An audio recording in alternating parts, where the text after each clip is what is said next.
Hot water cures everything. Hi guys, I'm Chloe Chen Cici, and welcome to Taste China with me. In China, when we are not feeling well, the first instinct of many people usually isn't to reach for pills. Instead, we ask ourselves, is there something I should be eating more of or maybe less recently? This mindset passed on to us by our ancestors like little nuggets of everyday wisdom. And now, with modern life being so fast-paced and stressful, more and more young people are becoming super interested in how food can heal. We call it food therapy or dietary healing.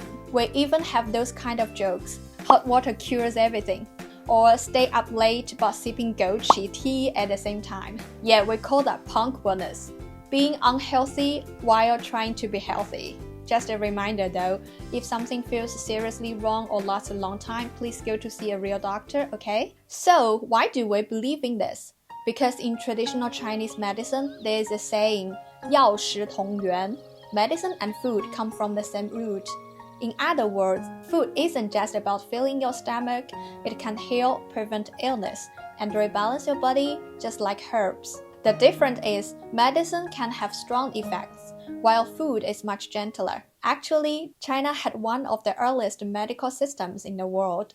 Way back into the Zhou dynasty, over 3,000 years ago, there were 4 types of doctors, and one of the most important was Shi Yi, the food doctor. Yes, that was a real job. They were in charge of planning the emperor and royal family's meals, not just for taste, but for health management. Basically, they were ancient nutritionists. Now, let's get a little philosophical for a sec. In Chinese philosophy, everything in the universe is made of yin and yang, two opposing but complementary forces. When yin and yang are in balance, the world is peaceful. When they are out of sync, chaos.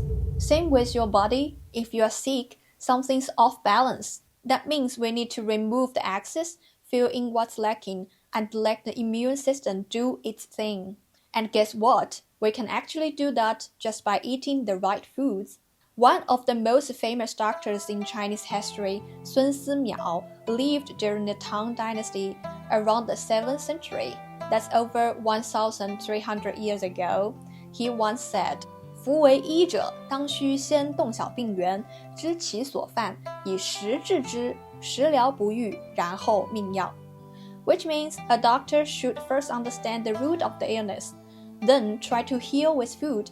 Only if that doesn't work, should they turn to medicine. Speaking of the Tang Dynasty, that's when we got the world's first ever book on food therapy. It was called 食疗本草, written by a brilliant pharmacologist named Meng Shen. He recorded 241 types of food, their properties, health benefits, side effects from overeating, and even how to cook them properly. According to legend, Meng Shen braved mountains and rivers just to collect secret healing recipes hidden in the countryside.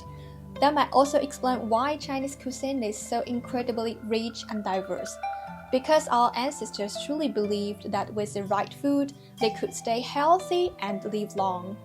And back in the Tang Dynasty, the average life expectancy was just around 50 to 60 years old. But Meng Shen, he lived to be 92. That alone made his book on food therapy even more convincing. Clearly, he was doing something right. You wanna hear a cool story? Let me tell you a real piece of history about how our ancestors used food therapy. There was another famous doctor named Hua Tuo, born in 145 AD, late Eastern Han Dynasty. He's known for inventing one of the world's earliest anesthetic. One day, he saw a man by the road who couldn't eat or speak, totally blocked throat. The family was panicking, about to rush him to the doctor. Hua Tuo walked up and said, "Go to the pancake stall, get her garlic paste, mix it with 3 cups of vinegar, and drink it."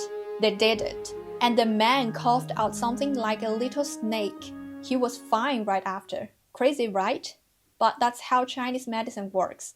Everything in nature has the potential to heal if you know what to use and when. Okay, now let me share some simple food remedies that most Chinese people knows. My grandparents and parents used this on me growing up, and to be honest, they work. Feeling like you are catching a cold? Try boiled Coke with ginger slices. Yes, it sounds weird, but ginger warms you up and chases out the cold energy. And the Coke, it actually makes it more flavorful, and the sugar helps enhance the effect, making the whole remedy work even better. Add too much and feel bloated? Snack on some hawthorn or anything made with it. Like the famous Chinese street treat, 糖葫芦. Hawthorn is amazing for digestion. Constipated. Check your diet first. Are you eating enough fiber from veggies and fruits?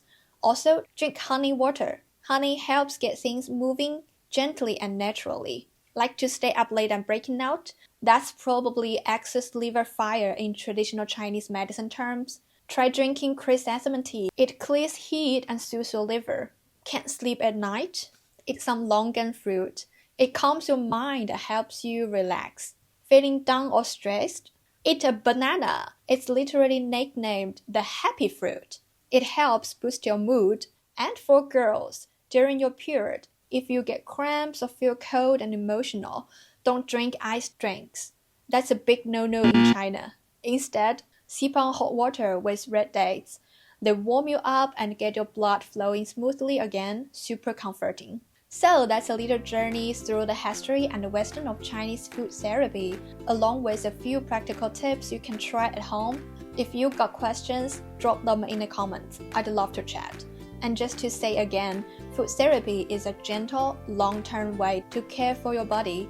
But if you are feeling really unwell, please go see a doctor. If you like this video, don't forget to like, subscribe, and share with your friends. See you next time. Bye bye.